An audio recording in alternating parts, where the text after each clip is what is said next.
Hello, I'm Waqar Rizvi, and this is Scope coming to you from Toronto, Canada. In today's first segment, we're going to discuss the Iran nuclear deal, but this time around, we're going to discuss Bernie Sanders, the Democratic presidential candidate, as you all well know, who has spoken about the fact that the United States should go back to that nuclear deal. This is not the first time, mind you, that he has mentioned this or other Democratic presidential candidates have mentioned such a stance. Back in March of this year as well, 5 Democratic presidential candidates, including Sanders and Warren and others, also made the same stance, saying the U.S. should go back to the nuclear deal.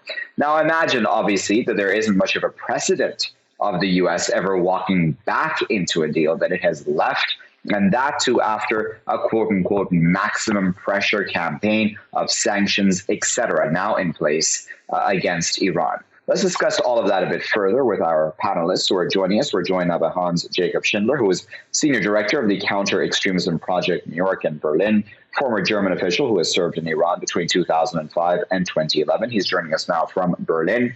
Joining us from Washington, D.C. is Ahmad Hashemi, who is a Washington, D.C.-based Iranian freelance journalist and an expert on the Middle East region and global geopolitical trends. Ahmad and Hans Jacob, thank you both for your time today. Ahmad, I wanted to start with you and ask you, do you think it would be a good idea for the U.S. to go back to the nuclear deal? Even if it's a good idea, I don't think it is possible. I don't think it is feasible. Even the 3 European members of the European parties of the JCPOA, the nuclear deal, and other countries party to this agreement, they believe that there needs to be some amendments, there needs to be some inclusion of other Iran's destructive activities, including its malign presence in the region, in the Middle East, as well as its ballistic missile program. So I don't think it is possible, even if I don't think that's a good idea, because maximum pressure is working, because Iran has shown that after it got the 150 billion freezed money from the United States.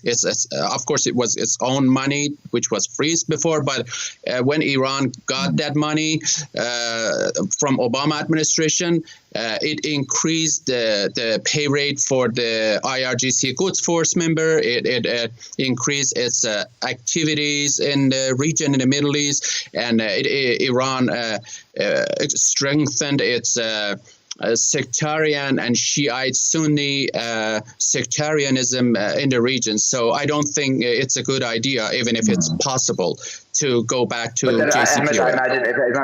I imagine the Iranians would argue, Ahmed, that they haven't really changed their stances from before or after the deal, in the sense that, you know, Iran is still standing strong, quote unquote, of course, in Iranian officials' eyes. And secondly, it's not bowing yet to the U.S., certainly. It depends how you define the term standing strong and firm, because we see that Iran's, at least its efforts, and when it comes to sectarianism, Shiite Sunni sectarianism, it has received a serious blow. We see what is happening in Iraq and in Lebanon, and Iran's efforts are not as strong as before when it comes to suppressing the anti-Iran, or let's say anti-sectarian efforts of the Islamic Republic. Very well. Let me go to Hans Jacob then. Hans Jacob, do you think that it would be a good idea for the U.S. to go back into the nuclear deal? I mean, I imagine the Europeans would be happy about that. Well, yeah, let me look at this from a European perspective. So obviously, Bernie Sanders very clearly has made that proposal to distinguish himself as a Democrat from the Trump policy, which was the unilateral withdrawal and the maximum pressure campaign. So in a way, this was a political move rather than based on, I think, some tactical consideration on how to get to a better situation than we are now with regards to Iran. From a European perspective, of course, I would agree in general terms that it's difficult to go back to the deal because several aspects need to be considered. Number one, the Iranians have started a phased withdrawal from the deal in which they announce on a regular basis now, the last time was a couple of days ago, that they're no longer keeping to some of the provisions and restrictions that are in the deal. The first couple were simply because the international sanctions prevented them from continuing to export heavy water or continuing to export the excess enriched uranium. But now we are now in the realm where it really becomes a voluntary choice for the Iranians not to adhere to some of the provisions. So it's going to be very difficult to actually put the cat back in the bag from a European perspective to make Iran again adhere to those restrictions that they are no longer adhering to, number one. Also, it's going to be a very tricky political sell inside Iran for President Rouhani to argue for such reintroductions of the restrictions. The second part is, of course, that there would be a massive trust gap within Iran, because any new president would be seen as, the next president changing the policy. Now you had the Obama administration changing policy from the Bush administration. That lasted exactly until the end of the Obama presidency. Now it's the Bush-Trump presidency. Its policy would only last until Donald Trump is no longer president. So what is the expectation if you're talking about the multi-year deal? And the third aspect that is really difficult is Iran's regional posture, of course, which is a concern. And I don't think any presidential candidate, including a Democrat, would simply say, okay, we will take back everything that was said before by the Trump administration about the malign regional behavior, for which there is actually no dissent with the Europeans on the characterization of what the Iranians are doing. It's just a dissent on how to approach the nuclear issue with the United States. So that, I'm sure, would have to be included in a renegotiated deal, which wouldn't be negotiated because several of the aspects of the deal have already, by all intents and purposes, fallen apart.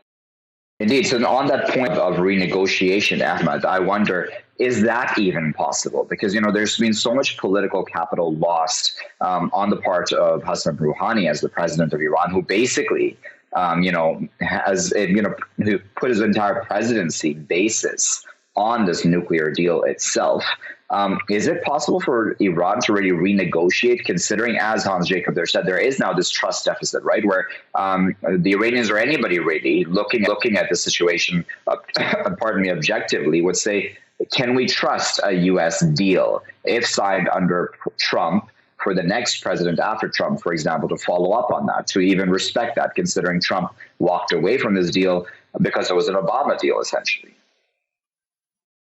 So this is a reality. Yes, there's a huge situation of mistrust between the two parties, especially from Iranian side, and I don't think Iran is willing and ready to compromise the principles and the so-called values that is sticks to, including the enrichment issue as well as its regional expansionism. So I don't think it is possible. I don't think it is feasible. But on the other hand, we see that Iran is suffering greatly economically, and as it was the case in 2013 up to 2015 when the JCPOA was reached. So we are in the same situation, and I think because of the economic suffering, Iran might be able to return to the negotiating table under certain circumstances, and that's why I think Iran is willing to so-called to get ready for the second heroic flexibility, as Iranian leadership calls it, as Iran's Supreme Leader Khamenei called it in 2015, نرمش قهرمانانه, or heroic flexibility. But there needs to be some preconditions, and I don't think the preconditions are ready because the Trump administration is not trustable. The Trump administration is against international norms and rules and conventions, and he even breaks away with allies, the Paris Climate Change Pact and different and NAFTA and others. So I don't think there's a willingness. Even if there's a willingness, I don't think there's a possibility that the two sides, Iran and the United States, come to negotiating table. And besides, the maximum pressure is working, and the United States is getting what it's wanting from Iran, and that's the suffering. Of course, the people are suffering as well in Iran, but the government, we see that for the first time, the Hezbollah group in Lebanon, they are asking for donation, Sayyid Hassan Nasrallah, and this was the same guy who a couple of years ago said we are getting all the fundings, all the equipments and ammunition from Iran, and the situation is changing, and Iran is not able to help the proxy wars as before.